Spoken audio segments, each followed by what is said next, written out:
ఓం శ్రీ మాత్రే నమః. ఇప్పుడు తెలియజేసే అంశము ఆర్థికపరమైన ఇబ్బందులు, కష్టాలు ఇవన్నీ కూడా కనుమరుగవ్వాలి అంటే, దూరమైపోవాలి అనంటే, ఎప్పుడైనా నది దగ్గరికి అనేది మీరు వెళ్ళినప్పుడు, ఇప్పుడు స్పెషల్‌గా ఇప్పుడు కార్తీక మాసం బహుశా వెళ్ళుంటారు. మరి ఇక ముందు ముందు కూడా ఎప్పుడైనా దర్శనార్థం ఏదైనా గుడికి వెళ్ళినప్పుడు ఆ దగ్గరలో ఏదైనా నది అనేది ఉండి ఉంటే, ఇప్పుడు కాశీ వెళ్ళారనుకోండి, అక్కడ గంగా నది, అలాగే విజయవాడ ఆ సమీపంలో అటువైపు అంతా కూడా కృష్ణా నది, రాజమండ్రి వైపు వెళుతున్నారు అని అంటే అటువైపు అంతా గోదావరి, అలా ఎక్కడైనా ఏవైనా నది దగ్గరికి కనుక మీరు వెళితే, అది ఏ రోజైనా సరే ఫలానా రోజే సర్టెన్గా అనేమీ కాదు.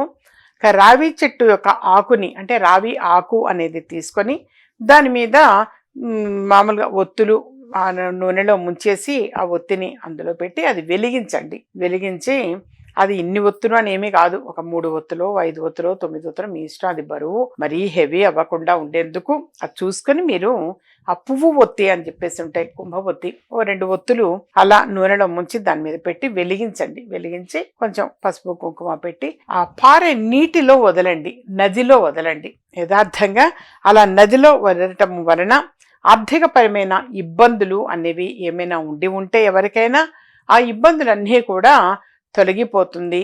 తప్పనిసరిగా ఇబ్బందులన్నీ కూడా తొలగుతాయి నాన్న. కానీ వీలైనంత వరకు కూడా మీరు ఎప్పుడైనా నది సమీపంలో నది దగ్గరికి కనుక వెడితే ఇలా రావి ఆకులో దీపారాధన అనేది చేసి నదిలో వదలండి. చాలా సింపుల్ ప్రాసెస్, పెద్ద ఖర్చు కూడా ఉన్నదేమీ కాదు. కాబట్టి మరి ఆర్థికపరమైన ఇబ్బందులు తొలగిపోవాలి అంటే ఈ చిన్న ప్రాసెస్ చేయండి.